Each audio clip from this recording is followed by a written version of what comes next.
you shouldn't be down here. I could say the same about you. You damned a girl to hell. And along with her, your soul. There's a lot of panic down here. People can sense what's on the way. What's on the way? We should go. What's on the way?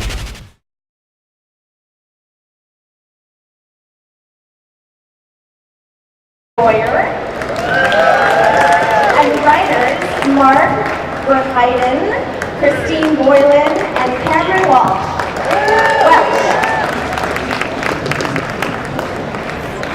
Welcome, guys. Thank you. So, Papa Midnight. That was kind of awesome. I can't wait to see the rest of it, but can you all talk to me a little bit about casting that and also sort of your, like, how you put a spin on the character, your own sort of Constantine spin on it? Well, casting, I don't know if this is on casting, first of all, I think the most fun that we've had on the show is finding actors that aren't already defined on some other medium or in some other arena, so you can really sort of experience them freshly. I mean, one of the reasons we're so excited about Matt Ryan is there wasn't as much familiarity with him as an actor. So when it came to Papa Midnight, we also wanted to find an actor who would be, I don't want to say a discovery because Michael Shaw has an amazing career going, but look, he's a young guy, he's straight out of Juilliard, he's working on stage in New York. I don't even know if he had his union card at the time. But we got in tapes from everywhere. We met people in LA, from New York, and once we saw him, it was just clear, like the power and authority that he has. It doesn't hurt that he can do the accent either. Yeah, you'll obviously you only got a tiny case of him, but based on this is the next episode that airs, and based on what he did in that episode, we already brought him back for 2 more episodes in the first 13. He's amazing, and when he and Constantine go head to head, it's really great. And Mark and Dave, you wrote that episode together. Can you tease a little bit about how he's introduced or sort of how he kind of comes into the fold a little bit? The episode is called The Devil's Vinyl. It's kind of a scavenger hunt based on an urban legend that there's an acetate, which is a sort of proto record recorded in like, when, 37 or 33, that supposedly captured the voice of Satan on it. And this record is out there, and supposedly if you play it, it drives you insane. And so all these different people are after the record, including Papa Midnight. So that's how he and Constantine cross paths. And I think we just say that Papa Midnight and Constantine have known each other in the past to some extent, but they have developed a rivalry in this that will continue in future episodes. Kind of a nasty rivalry, actually. Papa Midnight's very mean to Constantine. He's not a friend. He's not a friend, yes. Well, you mentioned that it comes back for a couple more episodes. Can you tell me a little bit about sort of deciding which, first off, introducing, like the challenge of introducing these really classic characters and villains, and sort of how you decide which ones are going to stick around for a couple episodes and which ones to sort of make those like villains of the week? Yeah, we're really trying to honor Hellblazer as much as possible, and even in a more old school way, the story that's providing the season 1 arc for us, the continuing arc is Rising Darkness. It's all based on Alan Moore's American Gothic storyline and Swamp Thing when John Constantine was first introduced. So in that arc, for instance, we meet the Newcastle crew, we meet Richie, we meet Anne-Marie and Gary and all these characters. Judith, they have these great stories, and part of the fun for us is to bring these characters to television, work them into a season arc. So over the course of the season, we meet Richie, played by Jeremy Davies in the pilot, but by the end of the first season, you'll have met all of them, and there's a plan afoot to sort of reconstitute the Newcastle seance in order to try and address the rising darkness. So for us, the hardest thing when you do a new TV series is oftentimes figuring out what the world is and what the mythology is. And we just feel so lucky that we have these amazing characters to work with. So for us, yeah. We're just trying to, the challenge is to try to keep it as close to the comics as possible. Right. That's just what we try to do. Yes, that deserves applause, because people obviously like it. Yeah. Because people obviously, they develop these ties to the comic books. Are there going to be any storylines coming up that are like sort of directly ripped from like a specific book or like anything like that? Cam, episode 4. What episode 4? Episode 4 for us is actually episode 1 of Hellblazer. Issue 1. Issue 1, sorry, of Hellblazer. And I think in many ways it's a character. It's a Hunger Demon, by the way, for those who know. Yeah. And it's really a character-defining story for John. So it was great to be able to do that early on in our season. So like when you start that process, when you decide, I think I'm going to do Hellblazer 1, like what is that like writer process? Or I guess this applies to the whole panel, but like what's that like to kind of take that source material and say, how do I stay true to this and also put a spin on it? Can you talk about like what goes through your head? You know, that's really the job of the room, collectively as writers we discuss, you know, what worked in the story, and you know, and I mean they're very different mediums, so you need to kind of, you know, appreciate what will and what won't translate from the comics and from the page onto screen, and that's the process really. I'll give you an example. In that issue, Papa Midnight's in that issue, but he's wearing a white top hat and white tails, but without a shirt, and I think on TV that would look kind of strange, and so we want to stay true to the character. So we decided he's a dandy. He has like a funky way of dressing. So Papa Midnight, that's our interpretation of that, but I think the white top hat might have been a bridge too far.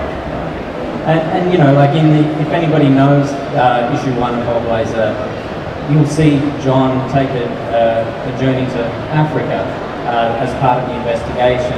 And in our story, he doesn't quite take that journey to Africa, although he does take a kind of a trip. But there's a really good African restaurant that you can visit.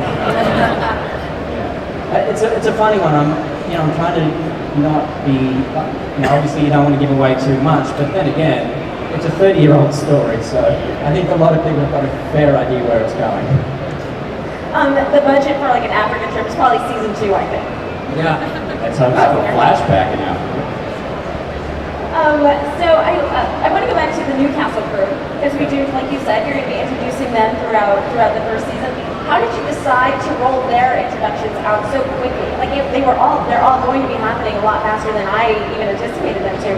Why did you decide to just like go for it rather than kind of like slowly introducing them throughout, like I guess even seasons? There's a good reason for that. I mean, first of all of them are pretty much wrapped up in a standalone story. For instance, Gary Lester in the Hunger Demon episode. If you didn't know Gary Lester and his relationship with Constantine, that's still a nice standalone story with a really strong beginning, middle, and end. We meet Richie in the pilot in episode 8 and 9. There's a 2-part with Anne-Marie. In episode 14, we'll meet Judith. So we are spacing them out. But here's the great thing about them is they've revealed John Constantine. Like the best way for us to learn about who he is through his friends, through people who've had associations with him. And they're not always great associations. You know, in the case of these characters, he dragged them all through the worst experience of their collective lives. And to see how they were damaged or not damaged is just a great way to reveal Constantine.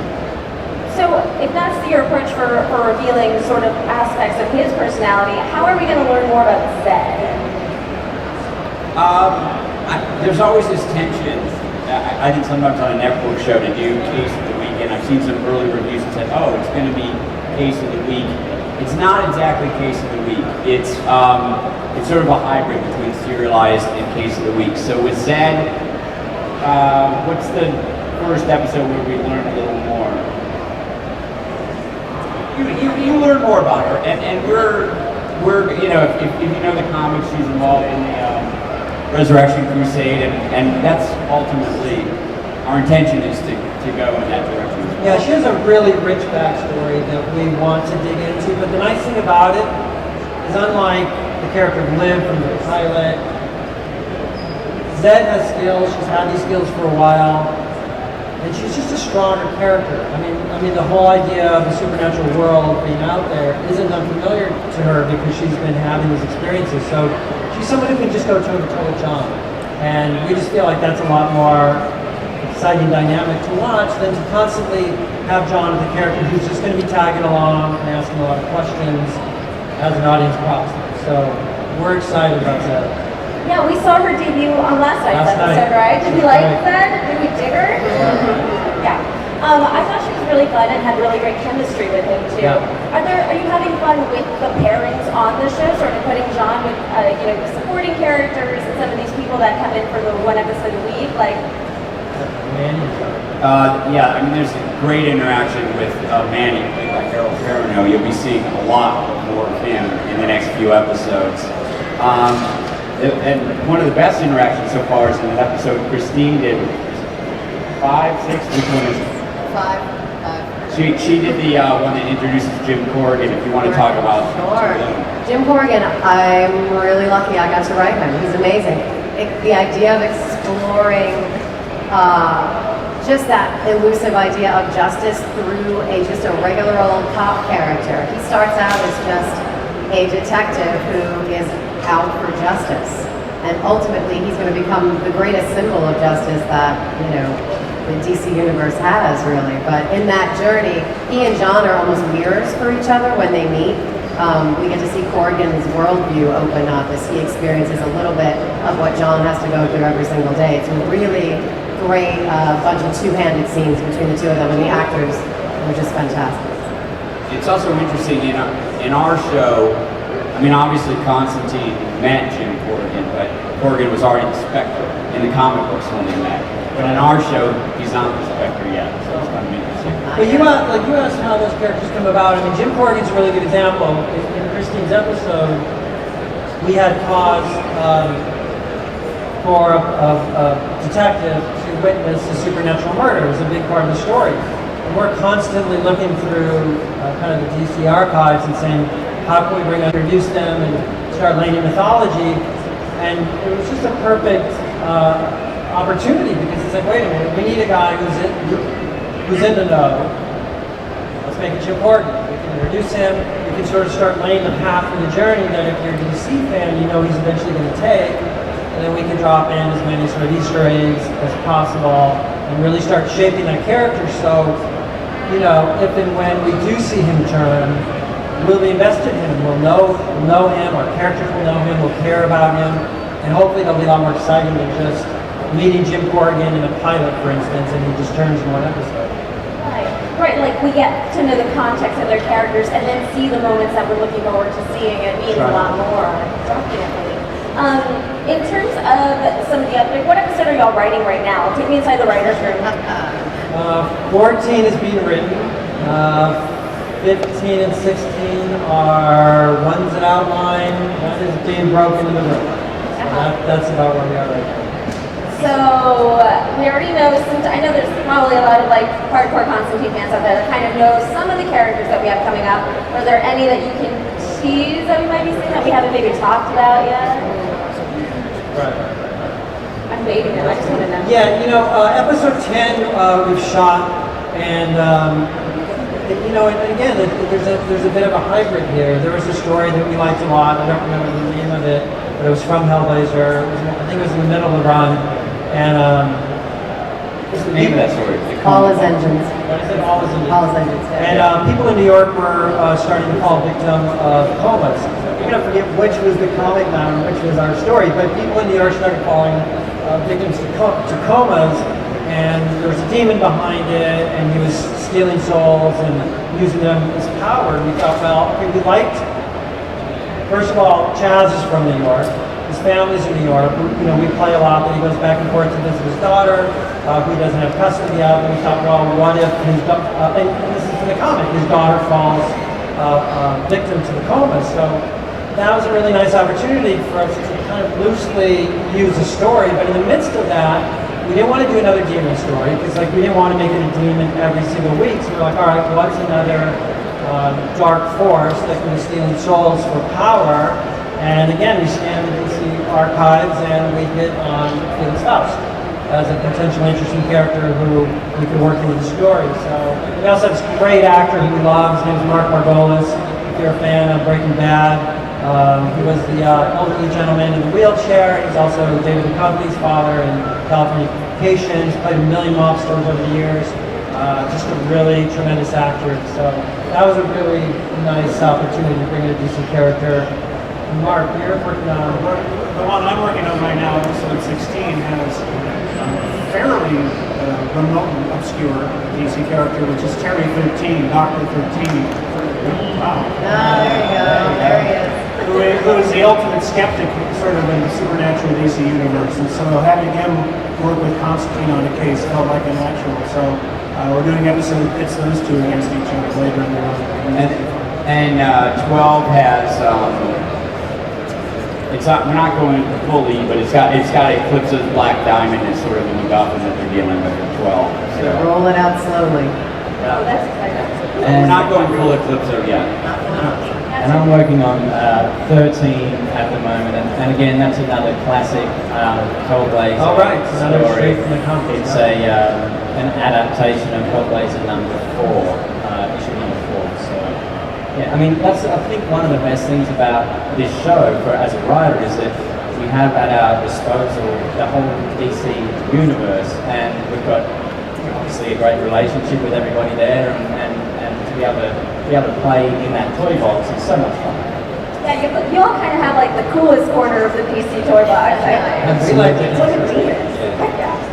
So guys, we're going to take some questions from you all. If you have a question, raise your hand, and I'll point out at you. We'll get the mic to you. This is our mic guy. It's awesome. How about that guy in the green? I know your question. Oh yeah, we'll get you on the end, and then we'll come back to green. I wonder what your question's going to be. I know it. Yeah, no, I just want to ask somebody else now. Any possible chance of seeing Z? Oh, I wish. how great. Not in the first season, but I mean, we all love the character, so keep going. We certainly love to do the character. She's such a seminal character in the Constantine universe, and I mean, we would have to build a very large arc around her. I think she would be like a recurring character. We do a whole 6-7 episode story. When we do that, we want to do it right. And if it does happen, it's the biggest fight will be trying to stop Christine from playing the character herself. Little cosplay past. Yeah. She's like, You I look found great. the perfect one. You look great, by the way. Thank you so much. a DC TV show, and I said I would love to do Constantine. And at the time there were some issues that we couldn't do it, so we started talking. And then I met with Dan, who was a fan. We started talking about other. Who else were we talking about? It was like what was it? Our Man. Our Man, right? And Secret Six, which are all cool. Secret Six. There's Six a could real be cool, show. yeah. There's a definite show. We really wanted to do Constantine, and unfortunately we worked out, the situation, and that's how it happened. And then the big issue was just we wanted to make sure that he was British and blonde. And you'd be shocked at how many people still pushed back on that. When I was a showrunner of the first 2 seasons of Dexter, and I worked with the same team of executives who are currently at NBC as at Showtime, and even then, like, we always wanted to be able to take that kind of character, that kind of dark anti-hero, to network television. When I used to write Dexter, I had Constantine in my head at times, because there's just a lot of similarities in terms of what they do and how they operate. So it was a natural evolution. Awesome, thanks. Okay, we have time for one more question. Who has a really good one? Oh, I like this character. They all think they're good. Yeah. Are we going to see any more about mucus membrane? We saw the poster for mucus membrane. Are we going to see? All right. Mucus Membrane. That was the punk band that Constantine was in. Okay, I'm going to answer that. Well, first of all, we talk about mucus membrane in next Friday's episode. I literally, before I lived in the Valley, and right before driving there, I was working on episode 14, and John is right in the scene where John reconnects with Judith, who he hasn't seen basically since Newcastle, and John is telling Judith how they met, and they met when they like in the club scene, and they start quoting lyrics from, what was the song that they were? Venus of the Heart. Venus of the Heart Venus Cell. on the, what is it? Venus of the Heart. Yeah, so I've actually got like, Venus of the I Heart actually quote right now, I have a couple lines that I will see if they stick, but that are quoting like lyrics from Venus of the Heart Cell, so we'll see. But yes, we're referencing that. Trying to keep that alive. You know, look, the hard thing is the timing of, we're definitely playing the sort of rebellious punk attitude of John, and the fact that he's a fan, and look, punk will never die as long as there's rebels in the world. I think there'll always be punk music, but I think you know, there'll be we're not- punk music next week, right? Well, he was introduced. we got Sex Pistols next week. I mean, Sex Pistols in the next episode. But he was introduced in the early '80s and was part of the punk movement. We're introducing him in 2014. But having said that, he still listens to punk. We're still staying true to his roots. So. Awesome. Guys, thank you so much for sticking around for the Constantine panel. Make sure you catch the show